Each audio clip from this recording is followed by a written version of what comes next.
풍성하게 이곳에 임할 줄 믿습니다. 우리 금요일 밤 계속해서 우리 요한계시록 말씀 함께 살펴보고 있습니다. 이 요한계시록의 이 내용을 이렇게 좀 우리가 이 각 부분 보고 있지만 전체적인 이 그림, 전체적으로 구조가 어떻게 되어 있는가, 이것들을 좀 기억하고 계시면은 이 내용이 좀 이해하는데 더 큰 도움이 되리라 생각을 합니다. 그러니까 이 전체적으로 우리가 네 토막으로 나누었어요. 그 나눈 기준은 이 사도 요한이 내가 성령에 이끌려서 뭐뭐를 보니 뭐 이런 구절이 네 번에 걸쳐서 나오고 있습니다. 그래서 요한이 이 성령에 이끌려서 계시를 네 번에 걸쳐서 보았구나, 이렇게 우리가 생각을 해서 네 부분으로 나누고, 지금 우리는 이제 그 중에 두 번째 부분인데요. 이 두 번째 부분이 제일 좀 길고, 그리고 거기에 이제 중요한 내용들이 많이 들어가 있죠. 우리 그 두 번째 부분이 시작할 때에 이 요한이 어디로 갔냐면 하나님 나라 보좌 있는 곳으로 갔어요. 하나님 나라를 이렇게 쫙 위에서 이제 마치 전망대가 있어갖고 딱 보듯이 높은 데 탁 올라가고 하나님 나라 어떻게 되어 있는가 쫙 이제 보는 거죠. 보았는데 하나님 나라 중심에는 뭐가 있냐면 그 하나님의 보좌가 있고, 하나님의 보좌 옆에 이제 그 뭐 네 생물과 24 장로들이 있고, 그리고 이제 또 수많은 성도들이 거기에 둘러서 가지고 막 찬양을 하고 있더란 말이죠. 근데 그 보좌에 앉으신 하나님의 이렇게 딱 손에 보니까 두루마리가 하나 있어요. 이 두루마리가 뭔가 이렇게 이제 쫙 이제 보는 거예요. 보니까 이거는 안팎으로 막 글이 써져 있는데 봉인이 7개가 딱 되어 있는, 이게 뭐냐, 바로 우리 하나님의 구원의 계획들이 빽빽하게 이렇게 적혀져 있는 두루마리인데 봉인이 되어져 있어요. 펼쳐지지가 않았습니다. 이게 펼쳐지고 그대로 되어야 이제 하나님의 그 구원의 계획이 완성이 될 텐데, 그게 펼쳐지지가 않으니까 이걸 누가 펼칠 것인가 이렇게 하고 딱 보니까 그때 이제 어린 양, 일찍이 죽임을 당한 어린 양 예수 그리스도가 이제 딱 등장을 하죠. 예수님이 그것을 두루마리를 받아서 이제 펼칩니다. 펼치면서 뭐가 시작이 돼요? 7인 재앙이 이제 거기에 시작이 되는 거죠. 두루마리의 그 봉인을 하나씩 뜯을 때마다 이 땅 가운데 재앙이 이제 시작이 됩니다. 7인 재앙, 그 다음에 7 나팔 재앙, 그 다음에 7 대접 재앙, 이렇게 이 시리즈가 3번의 그 재앙 시리즈가 나타나게 되죠. 여기에서 우리가 기억할 것은 이 어마어마하고 무시무시한 이 재앙이 누구에게 임하는 재앙이냐. 분명히 하나님이 말씀하시기를 이것은 세상을 향한, 하나님을 대적하고 하나님을 비방하고 모욕하였던 이 세상을 향한 심판이 바로 이 7인, 7 나팔 7 대접 심판이다, 이렇게 얘기를 하고 있죠. 그러면 그때의 하나님의 택한 백성들 교회는 어떻게 될 것이냐, 거기에 대한 이야기가 이 재앙 시리즈들이 나오는 사이사이에 막간 형식으로 들어가 있습니다. 이렇게 하나씩 들어가 있죠. 그게 그러면 무슨 내용이냐, 하나님은 이 교회를, 하나님의 몸된 이 교회를 지키시고 끝까지 보호하실 것이다 라는 내용을 이야기합니다. 그러나 그것이 완전 이렇게 완전 무결하게 우리를 아무 털끝 하나 안 상하는 그런 상태가 아니라, 분명히 이 땅 가운데 교회가 있음으로 인하여 이 교회에 대한 핍박이 있고 하나님의 백성들에 대한 핍박과 박해가 있다라고 이야기를 하고 있어요. 그러나 그 세상의 핍박이 우리를 완전히 없게 만들어버리는, 완전히 우리를 죽이지 못한다라고 말씀하고 있습니다. 결국에는 하나님이 보호하실 것이고 이 교회가 사라지지 않게 지키실 것이고 마침내 승리하게 하실 것이다 라고 하는 게 그 이제 재앙 가운데 들어가 있는 막간의 내용이 그러한 이야기를 하고 있죠.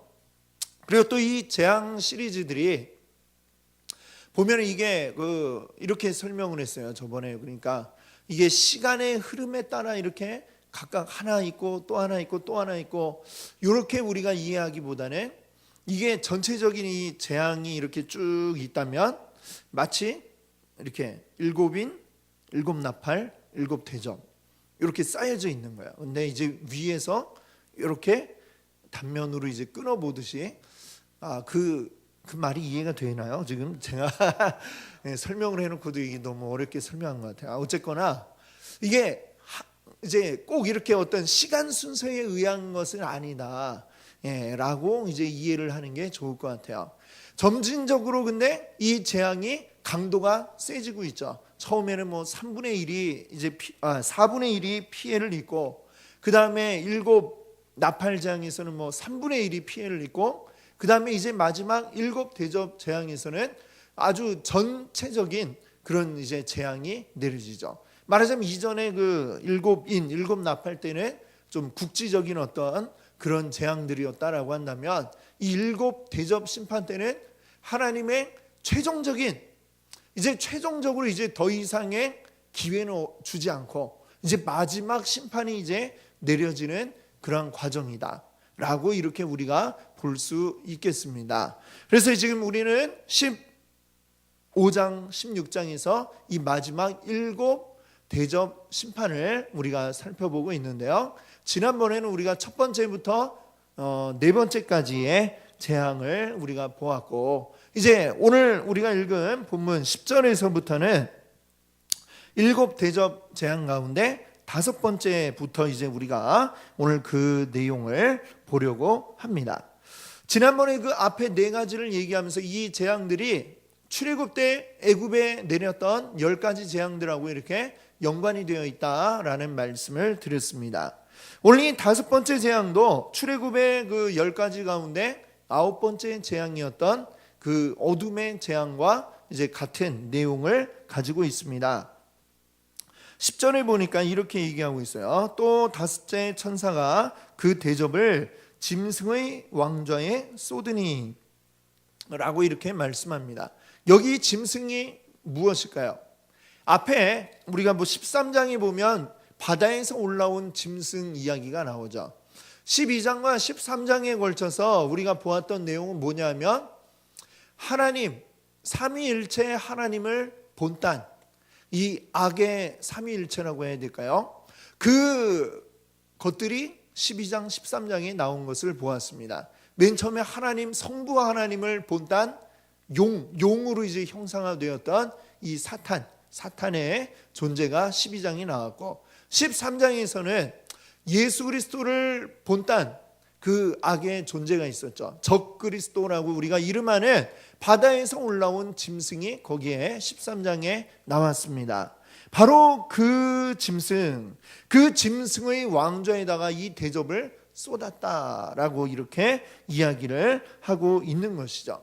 근데 이 바다에서 올라온 짐승 적그리스도도 사실은 곧 사탄을 의미하는 것입니다. 그래서 이 사탄의 왕좌에다가 이제 하나님의 심판이 직접적으로 거기에 부어지는 거죠. 이 심판의 대접을 그 사탄의 왕좌에다가 확 쏟아 부었다라고 하는 것입니다. 자, 그랬더니 그 결과로 어떤 일들이 생겼느냐? 이 짐승의 나라가 어두워졌다라고 합니다.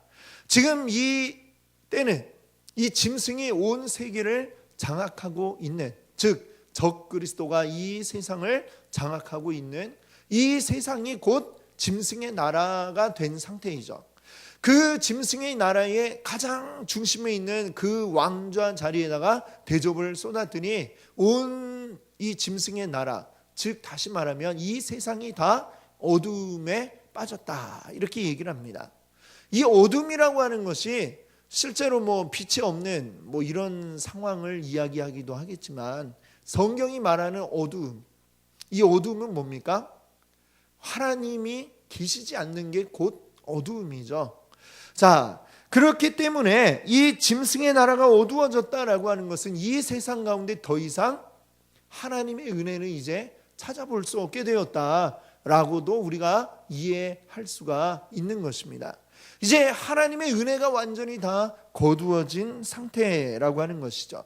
마치 이 출애굽 과정 가운데 보면은 이스라엘 백성들이 이 하나님의 보호하심 가운데 이 광야를 지나가고 있었죠. 근데 막 너무나도 말도 안 되는 요구를 하나님 앞에 하고 이 사람들이 교만해가지고 하나님을 비방하고 이런 일들이 있었습니다. 그때 하나님이 어떻게 하셨느냐? 하나님의 은혜를 이 이스라엘의 진영 가운데서 싹 거두어 버리신 이런 일들이 있었죠. 그랬더니 어떻게 됐어요? 그 결과 불뱀에 막 사람들이 물렸다라고 이렇게 얘기를 합니다. 불뱀에 왜 물리게 되었는가? 이 원래는 이 불뱀이라고 하는 게 광야에 많이 살고 있는 그 생물입니다. 생물. 그런데 그동안은 왜 물려 죽는 사람이 없다가 이렇게 되었을까? 하나님이 막 불뱀떼를 막 몰아가지고 그 이스라엘 진영에 풀어놓으신 게 아니에요. 하나님이 그동안에 하나님의 은혜로 이렇게 딱 보호하시고 이 불뱀이 해치지 못하도록 막고 계시다가 하나님의 은혜가 이제 사라져 버리니까, 그러니까 어때요? 그 광야에 있던 원래 그 날뛰던 불뱀들이 다 이스라엘 진영 가운데 들어와서 사람들을 물고 해치는 이런 일이 벌어지는 것이죠. 하나님의 은혜가 이 땅 가운데 없다라고 하는 게 바로 그런 의미일 것입니다. 왜? 이 세상에 사실은 하나님 믿지 않는 사람들도 어때요? 하나님의 은혜를 사실은 다 모두가 누리고 있는 겁니다. 이 지구가 하루에 한 바퀴씩 돌고 또 태양의 주위를 1년에 한 번씩 돌고 있는 이 기가 막힌 일들이 어떻게 이루어지게 되었느냐? 그 과학자들이, 믿지 않는 과학자들이 주장하는 것처럼 너무나도 우연하게 때마침 지구가 이 몇 도 이렇게 기울어져 있죠. 지구가 옛날 학교 다닐 때는 알았는데 지금은 몇 도인지 기억이 안 나네요. 하여튼 그게 기울어져 있어가지고 10 몇 도죠? 15도인가요? 예. 기울어져 있는 바람에 어떻게 되는 거예요? 우리나라에 기가 막히게 사계절이 존재하는 이유는 바로 그거 아닙니까? 이렇게 기울어져 있으니까 우리가 봄, 여름, 가을, 겨울을 누릴 수 있다는 거, 이게 다 하나님의 은혜죠. 그리고 때를 따라 이 하나님의 은혜 가운데에 이 저 북쪽으로부터 시베리아에서 뭐 이렇게 찬 기운이 내려오기도 하고, 또 그것이 또 남쪽에서 또 따뜻한 이 바람이 또 올라오고, 이게 적당하게 이렇게 어우러질 때에 우리나라의 이 뭐 겨울에는 사만사온 뭐 이런 게 이루어지잖아요. 그렇죠? 자, 이런 것들이 다 정상적으로 이루어질 땐 참 너무나도 이 세상이 살기가 좋은 상태이지만, 사실 우리가 만들어낸 이 지구의 온난화 이런 것들이 사람들이 너무 이 세상을 막 사용하다 보니까 파괴가 되고, 그러면서 어떤 일들이 생겨요? 갑작스럽게 막 이 11월부터 되게 추웠죠. 이게 이유를 보니까 북쪽에 뭐 제트기류 이런 게 있어가지고 그것이 그 시베리아의 찬 공기를 이렇게 막고 있다가 이제 그게 약해지니까 북쪽의 찬 공기가 벌써부터 내려와가지고 엄청난 추위를 우리에게 안겨주고 있죠.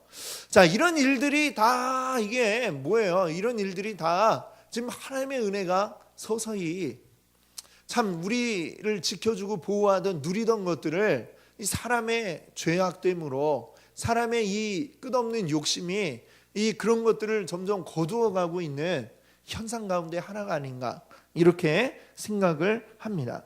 자, 하나님의 은혜가 이 세상 가운데서 거두어지는 거예요.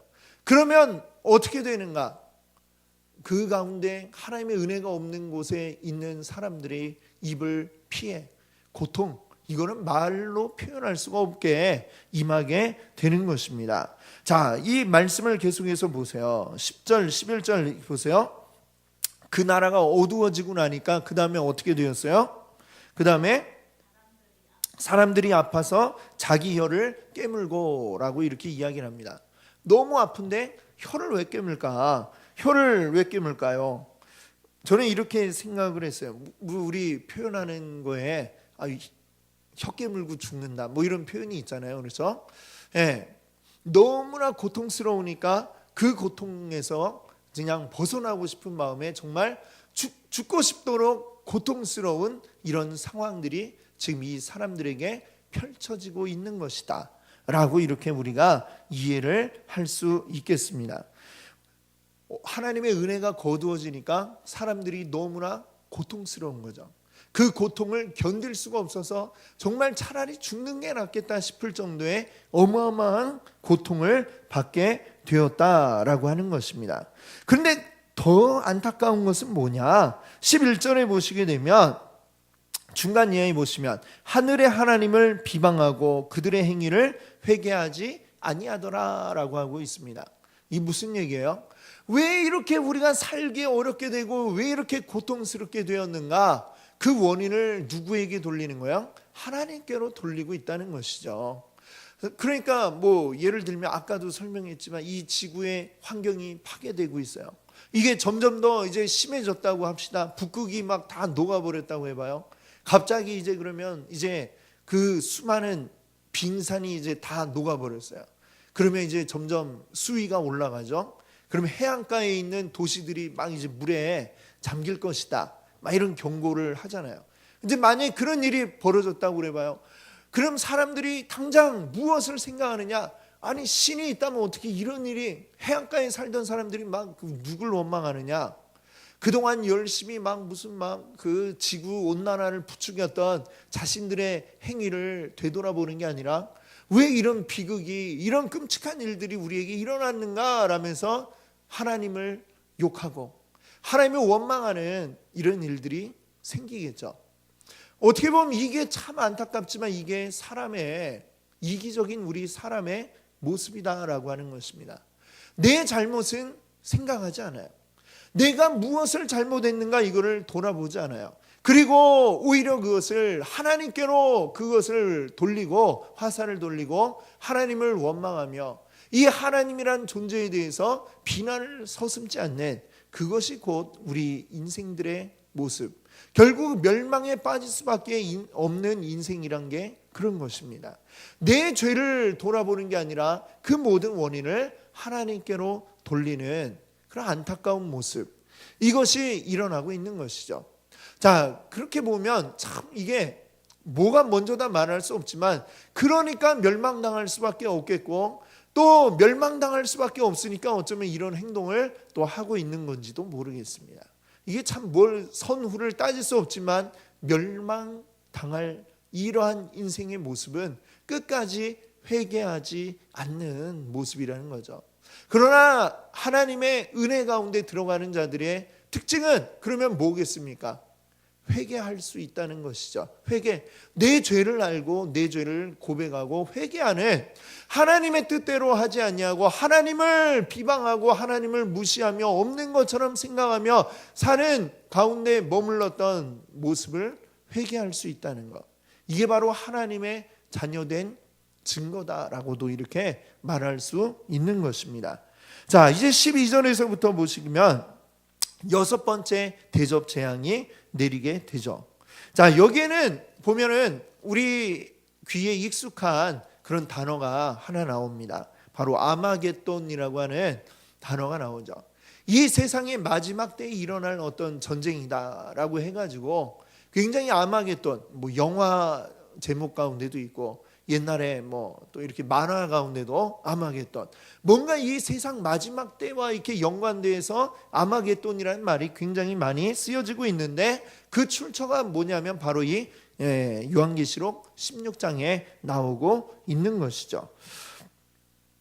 자, 어떤 사람들은 이 아마겟돈 전쟁이 뭐냐, 이 세상 마지막 때에 그냥 모든 사람을 결국에 멸망으로 몰아갈 전쟁, 제3차 세계대전이 뭐 이 중동 어느 지역에서 일어나는 게 아닌가, 뭐 이렇게 생각을 하는 사람들도 있습니다만, 그러나 우리가 이 요한계시록을 읽어볼 때 이걸 너무나 이런 식으로 뭔가에 짜맞추어서 끼워 맞추려고 하면 그러면 좀 굉장한 오해를 할 수 있는 소지가 많죠. 그래서 우리가 그렇게 생각하기보다도 어디까지나 이 아마겟돈 전쟁도 무엇이냐, 영적인 싸움으로 우리가 이해를 하는 것이 더 좋으리라 이렇게 생각을 합니다. 자, 12절을 보시면은 여섯째 천사가 대접을 어디다가 이제 부었다고 그래요? 큰 강 유브라데의 소드메라고 했습니다. 유브라데, 이거는 이제 유프라테스 강이죠. 유프라테스 강. 지금 이란, 이라크 이 지역을 쫙 가로지르고 있는, 그리고 세계 4대 문명의 발상지 가운데 한 군데인 바로 티그리스 유프라테스 강 유역의 그 메소포타미아 이 문명을 꽃피웠던, 거기에 아주 핵심적인 젖줄의 역할을 했던 강, 바로 유프라테스 강. 자, 여기에다가 대접을 이제 쏟아 부었다라고 이렇게 이야기를 합니다. 이 유프라테스 강은 길이가 무려 2781km에 이를 정도의 아주 큰 강이죠.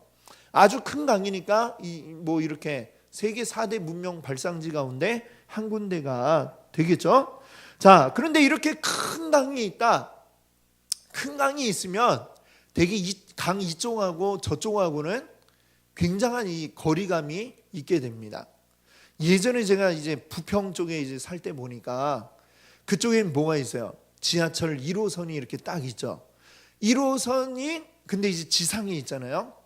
그러니까 이게 그 철로가 이렇게 쫙 가는데 철로 이쪽하고 이쪽하고는 사실 거리로 따지면 얼마 안 되는데 굉장한 차이가 있습니다. 예, 일명 이제 그 역에 딱 나오면 남부역이 있고 북부역이 있어요. 근데 이게 이쪽하고 저쪽하고는 굉장히 달라요. 이쪽은 굉장히 번화가인데 한쪽은 굉장히 조용한 주택가, 예, 이렇게 굉장히 조용한 그런 동네가 됩니다. 아무것도 아닌 것 같은데 이 철로 하나만 딱 있어도 그걸 사이로 두고 굉장한 차이가 나죠. 서울에도 보면 한강이 있는데 강 남쪽하고 강 북쪽하고 어때요? 다르잖아요. 그렇죠? 강남, 강북, 우리가 가지고 있는 그 이미지 딱 차이가 나죠. 이렇게 큰 강이 있으면은 옛날에는 오늘날처럼 다리도 없고 이걸 건넌다는 것 자체가 굉장히 어렵고 힘들기 때문에 이 강 이쪽하고 저쪽을 굉장히 이제 딱 구분 짓는 그런 역할을 했습니다. 그래서 옛날에는 주로 이 강 줄기를 따라 가지고 뭐가 형성이 돼요? 국경지대가 주로 큰 강을 따라 가지고 이제 생겨나게 되는 거죠. 자, 이 유프라테스 강도 역시 그런 역할을 했던 거예요. 근데 이 강이 말라버렸다라고 그랬어요. 대접을 유프라테스 강이 부으니까 말라버렸다. 그러면 어떻게 돼요? 갑자기 국경이 있던 게 사라지는 그런 결과죠. 그러면 어떻게 되겠습니까? 서로 이제 강 건너는 게 굉장히 쉬워지는 거죠. 옛날에는 이 저쪽 사람하고 싸우려면 내가 배를 타고 수많은 군대를 끌고 가야 되는데, 이 강을 건널 때 배를 타고 건너니까 한꺼번에 많이 못 건너죠. 그럼 굉장히 불리함이 있죠. 그러니까 웬만해선 쉽게 이렇게 건너가서 싸움을 하지 못하는데 강물이 말라버리고 이제는 걸어서 그냥 말을 달려서 바로 달려가 싸움을 할 수 있는 상황이 되죠. 그러니까 자연히 이게 싸움이 날 수밖에 없는 이런 상황이 됩니다. 더군다나 이 유프라테스 강은 굉장한 이 큰 강이기 때문에 이 국경 역할을 오랫동안 해왔어요. 이 가나안, 아브라함을 가나안으로 보낼 때에 아브라함은 어떻게 왔느냐? 이 유프라테스 강을 건너서 이제 온 거예요. 가나안의 동쪽 끝이 어디로 이제 구분이 되냐면 바로 이 유프라테스 강으로 구분이 되어집니다. 그 건너편에는 바벨론, 아수르 이런 나라들이 있었던 것이죠. 자, 그들과 딱 그래도 어느 정도 구분되어서 지켜주는 게 이 유프라테스 강이었다라고 이렇게 이야기를 할 수 있고, 그리고 또 이 시대에 지금 이 세계를 지배했던 나라는 어떤 나라죠? 로마죠, 로마. 근데 로마가 이 1세기 무렵에 아주 큰 패배를 당한 유일한 그 나라가 있습니다. 바로 이제 파르티아 제국의 기병대에게 아주 호되게 당하게 됩니다. 파르티아 제국이 어디냐면 유프라테스 강 동쪽에 이제 있었던 그 나라죠. 그 나라의 기마병들이 굉장히 아주 신속하고 강력한 그 전법을 이용해 가지고 로마 군대를 크게 패배시켰던 그 전력을 가지고 있고, 이 로마 군대에게는 로마 군대뿐만 아니라 모든 로마 안에 있는 사람들이 이 어디를 가든 백전백승을 거두던 로마 군대가 졌다. 이것만으로도 굉장히 충격적인 사건이고, 그리고 그것도 아주 크게 졌다. 이 굉장히 큰 사건일 뿐만 아니라 이거는 로마 사람들에게는 굉장히 큰 트라우마로 남아있는 사건이죠.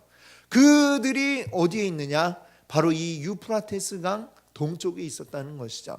그 시대의 큰 국경이 바로 로마. 이 로마의 동쪽 끝이 어디냐? 바로 유프라테스 강을 이제 끼고 국경이 만들어져 있었어요. 근데 이 국경을 하나 이제 강을 사이에 두고 양쪽이 이제 아슬아슬하게 이제 힘의 균형을 이루어 가지고 그게 유지가 되고 있는데 말라버린 거예요. 사라져 버린 거예요. 그러니까 이제 전쟁이 일어날 수밖에 없는 거죠. 자, 그래서 13절에 보시면은 개구리 같은 새 더러운 영이 용의 입과 짐승의 입과 거짓 선지자의 입에서 나오니. 자, 이 용 그리고 짐승, 거짓 선지자 이게 다 뭐예요?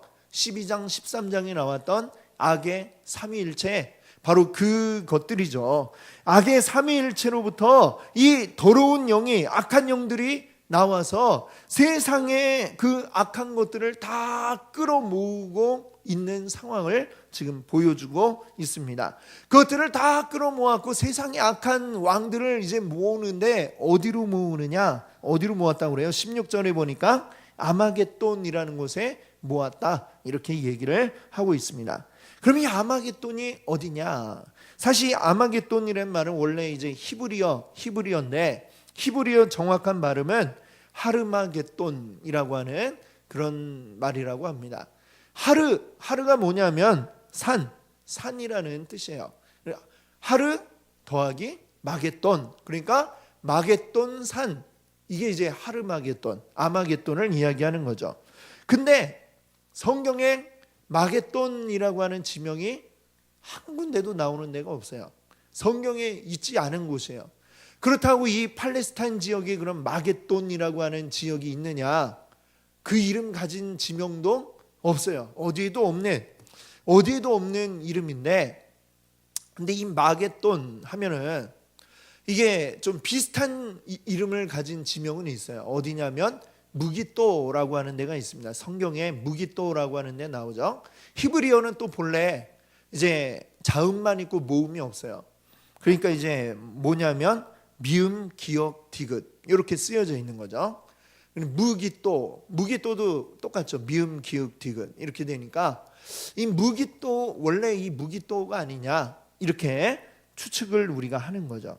이 무기또라고 하는 곳은 어디냐면 이스라엘 북쪽에 있는 한 이제 도시의 이름인데, 여기가 굉장한 전략적 요충지, 북에서 내려오거나 남에서 올라가거나 할 때 꼭 거치지 않으면 안 되는 곳이 바로 이 무기또라고 하는 곳입니다. 그래서 무기또에서는 이 성경에도 보면 굉장히 싸움이 많이 일어났던 지역으로 나오고 있습니다.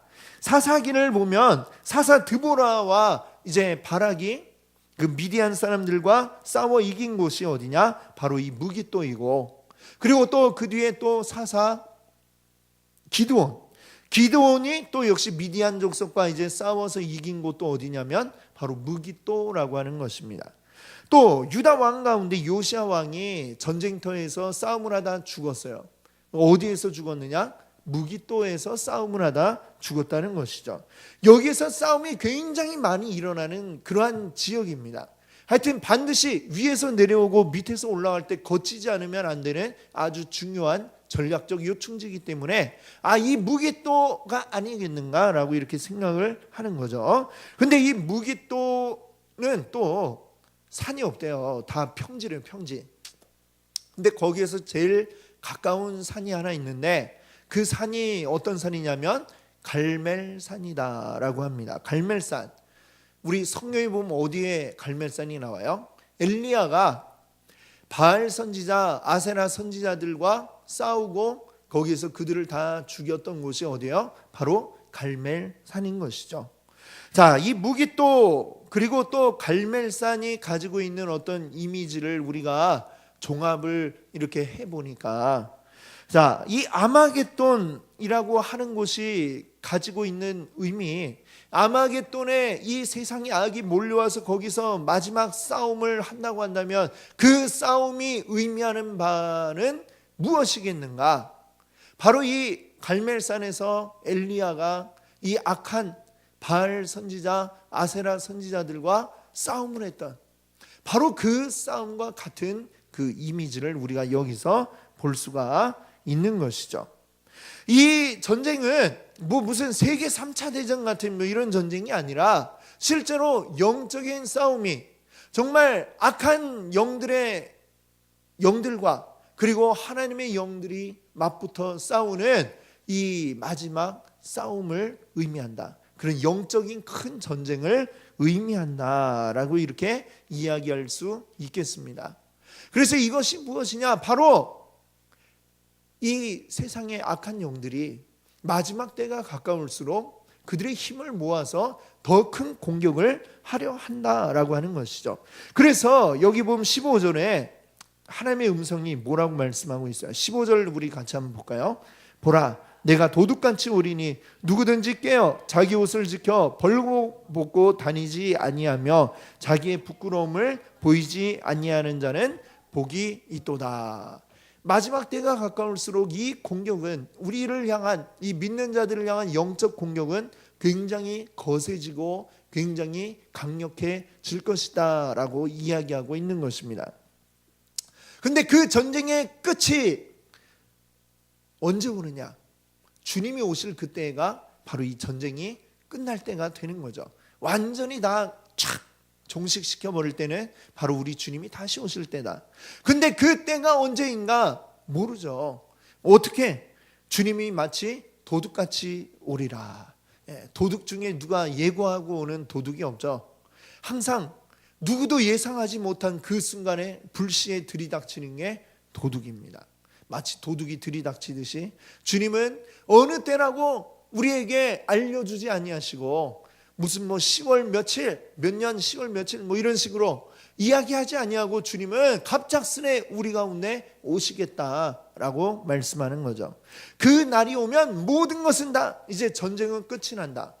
하나님의 나라가 완전하게 우리 가운데 이루어진다라고 그랬어요.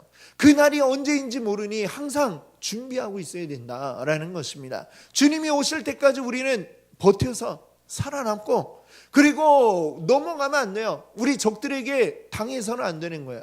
항상 우리는 깨어서 그 날을 바라보며 주님을 붙잡고 승리할 수 있어야 된다. 이것이 바로 우리 주님의 말씀인 줄 믿습니다. 아멘. 이 싸움은 이제 뒤에 가면 계시록 19장 그리고 또 20장에 걸쳐가지고 계속해서 또 다시 자세하게 다뤄지고 있습니다. 자, 그때 이제 또 다시 또 살펴보겠고요. 이제 17절부터 보시게 되면 이제 모든 그 재앙의 마지막 재앙, 7번째 대접 재앙이 이제 임하게 됩니다. 자, 7번째 대접 심판은 세상을 의미하고 있는 바벨론에게 부어지는 이 마지막 심판이다. 이렇게 이야기할 수 있겠습니다. 7번째 천사가 대접을 어떻게 했어요? 공중에다가 쏟았다라고 그러죠. 17절에 보시면. 자, 그러니까 이제 이 하늘로부터 음성이 났다고 그랬어요. 음성이 나는데 17절을 보세요. 음성이 나서 이르되 뭐라고 그래요? 되었다라고 이렇게 얘기를 하는 거예요. 되었다라는 얘기는 야 됐다 이게 아니라 이 뭐랄까 영어로 치면 이제 현재 완료. 그러니까 이제 완전히 다 딱 됐다. 이제 끝이 났다라고 이렇게 이야기를 하고 있는 것입니다. 마치 요한복음 그 19장에 보면 예수님이 십자가에서 마지막 숨을 거두시기 전에 하신 말씀이 뭐냐면 다 이루었다 이 말씀을 하고 딱 이제 숨을 거두셨다라고 요한복음 19장이 이야기하고 있죠. 마치 그것과 비슷하다 이렇게 얘기할 수 있겠습니다. 하나님이 이 세상을 향한 그 심판을 쭉 이제 이루어 가시는데 이제 마지막 결정탄을 이제 마지막 탁 날리시는 거죠.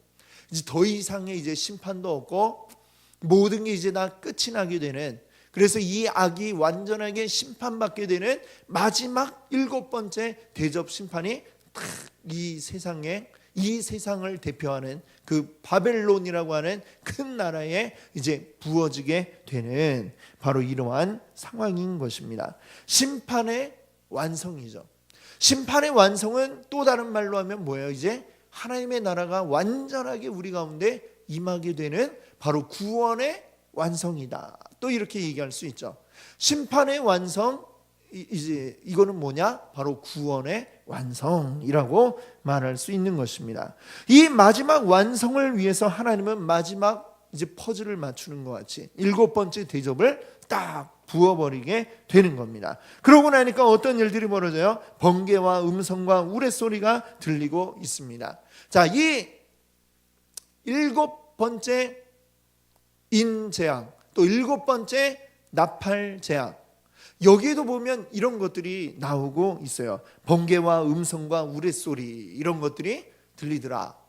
자, 그러니까 아까 뭐라고 그랬어요? 이게 시간 순서에 의해서 7인, 7나팔, 7대접 이렇게 됐다기보다 이게 다 동시에 어떻게 보면 좀 같이 한꺼번에 이루어졌다라고 봐야 될까요? 그러니까 비슷한 부분들이 이렇게 나오는 거예요. 7인, 7나팔, 7대접 딱 하는데 번개와 우레와 큰 소리가 나고 이런 일들이 공통적으로 벌어지고 있는 것이죠.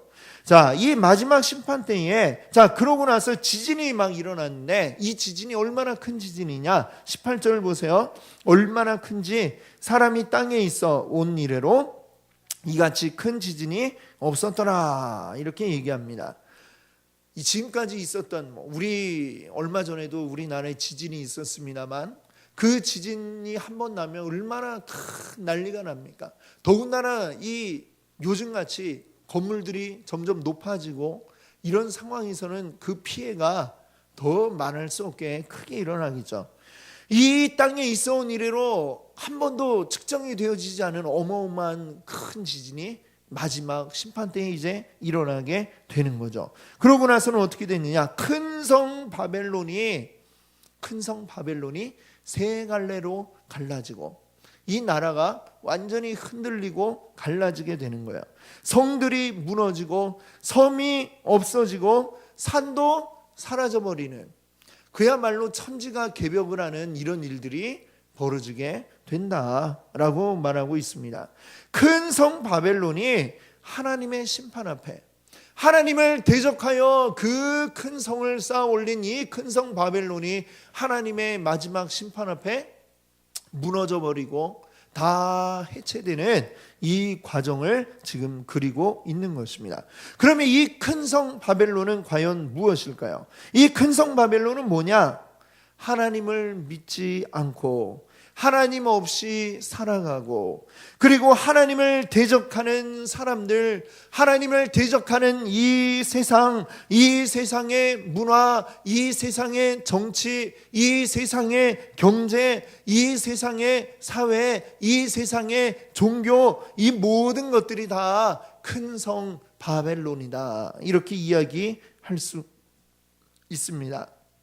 하나님 없이 하나님을 대적하는 그 모든 것들이 다 이 마지막 때에 심판받게 된다라고 이렇게 이야기하는 것이죠.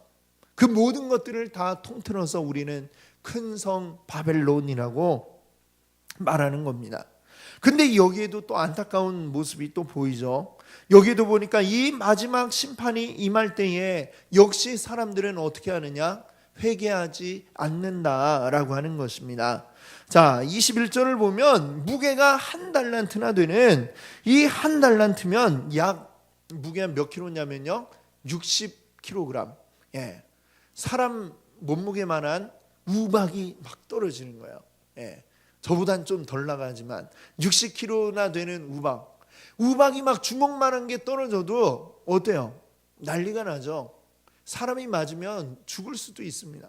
근데 60kg면 사람만한 것들이 막 뚝뚝 떨어진다고 생각해 보세요.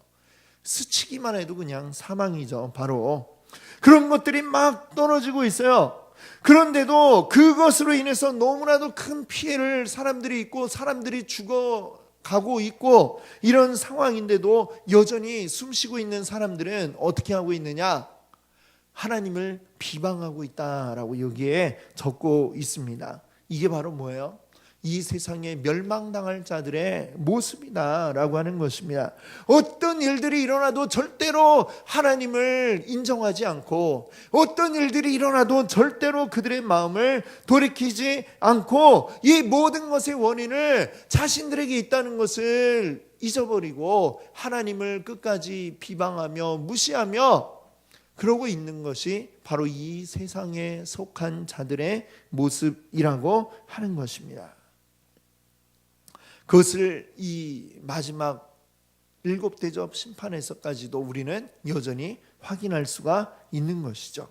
자, 이 마지막 심판, 또 그로 인한 이 마지막 바벨론, 큰 성 바벨론의 멸망하는 이 모습은 이제 17장, 18장에 계속해서 더 자세하게 이제 다루어지게 될 것입니다. 오늘 이 말씀을 통해 우리가 기억할 것은 이 땅에 심판이 내려야 하는 그 이유인 것입니다. 하나님이 아무 이유 없이 그냥 사람들을 이렇게 쳐다보고 있는 게 재미없어서, 심심해서 그냥 하나님이 이 땅 가운데 재앙을 막 내리고 그걸 보고 좋아하고 있고 그런 게 아니다라는 것입니다. 하나님의 힘을 보여주기 위해서 이 재앙을 내리시는 게 아니라 하나님이 참고 참으시다가 마지막까지 참고 견디시다가 마지막에 어쩔 수 없이 이 땅 가운데 쏟아부으시는 이 하나님의 심판인 것을 우리가 기억해야 되겠습니다. 하나님은 끝까지 기다리시죠. 하나님 끝까지 이 세상 사람들이 하나님께로 돌아오기를, 하나님을 인정하고 하나님을 주인으로 인정하기를 기다리시지만 끝까지 그것을 인정하지 않고 정말 이 마지막 심판이 임하는 그 순간까지도 하나님을 향해 몹쓸 죄를 짓고 있는 이 사람들의 모습, 이 세상의 모습, 이 악한 영에 사로잡힌 자들의 그 모습을 바라볼 때 하나님은 그러나 그것을 반드시 심판하지 않을 수 없는 공의의 하나님이시라는 점을 우리가 기억해야 하겠습니다. 그 마지막 심판이 언제인지 아무도 모릅니다. 여기에도 우리 주님이 15절에 내가 도둑같이 오리니 말씀하고 있죠. 언제 올지 몰라요. 하지만 분명히 예고되어 있는 마지막 결말인 것입니다. 하나님의 심판의 시계는 지금도 째깍째깍 흘러가고 있다는 것이죠. 그러나 그것은 심판의 시계일 뿐만 아니라 동시에 뭐라고요? 구원의 완성을 향해 달려가는 시계다라는 사실도 우리가 알아야 되겠습니다. 최후의 심판의 날은 우리의 구원이 완성되는 날이다. 이 두 날은 다른 날이 아니라 같은 날이고 동시에 이루어진다라고 하는 것을 우리는 기억해야 하겠습니다. 우리가 이 세상 가운데 푹 빠져 있을 때는요, 그것이 이 세상이 영원할 것처럼 생각이 됩니다. 이렇게 좋은데 이게 영원할 것 같은데 이게 사라질 것 같지가 않아요. 그러나 그 가운데 있을 때 우리는 속고 있다는 것을 알아야 됩니다. 이 영원할 것 같은 세상, 우리는 이 세상 가운데 영원히 살 수도 없고 이 세상도 영원하지 않다는 것을 우리가 기억해야 되겠습니다. 언젠가는 다 사라질 것들이고 언젠가는 다 심판받게 될 것이다 라고 하는 사실을 우리가 기억해야 됩니다. 잠시 있다 사라질 것을 위하여 나의 모든 것을 거기에 다 쏟아붓는 사람, 그만큼 어리석은 사람이 어디가 있겠습니까? 옛날에 한번 이렇게 친구와 옛날에 즉석복권 이거를 이렇게 한 적이 있어요. 어디 갔다 왔는데 돈이 한 2,000원인가 있었어요. 즉석복권을 샀어요. 막 긁었어요. 샀더니 1,000원도 되고 500원도 되고 막 이러는 거예요. 그럼 또 어떻게 해요? 다시 가서 바꾸죠. 바꿨어요. 결국 막 있는 돈 막 다 털어 넣어가지고 막 복권 막 긁으니까 막 몇 개 막 1,000원짜리도 나오고 막 좀 약간 불어날 때도 있었어요. 근데 또 바꿨어요. 또 바꿔서 마지막 결론은 어떻게 되었을까요? 전부 다 꽝. 그리고 내 주머니에 있던 돈은 수많은 복권들과 함께 사라져버리는 그런 결말. 어쩌면 이 세상에 사라질 것들을 위해 모든 걸 다 쏟아붓는 자들의 모습이 그와 같다라는 생각을 해봅니다. 열심히 잘 되는 것 같아. 막 긁었더니 5,000원짜리도 나와서 그러면서 그걸 또 바꿔갖고 또 하는데 결국 맨 마지막 결론은 정해져 있어요. 꽝으로 정해져 있다는 것이죠. 이 세상의 것들, 꽝이 될 것들을 위해서 내 모든 걸 다 쏟아붓는 것만큼 어리석은 일이 어디 있습니까? 우리 영원한 하나님의 나라, 우리에게 사라지지 않을, 반드시 주어질 그 하나님 나라를 위하여 살아가는 자가 복된 자요 지혜로운 자인 줄 믿습니다. 그 나라를 위해서 오늘도 우리 살아가는 여러분들 되시기 바랍니다. 아멘.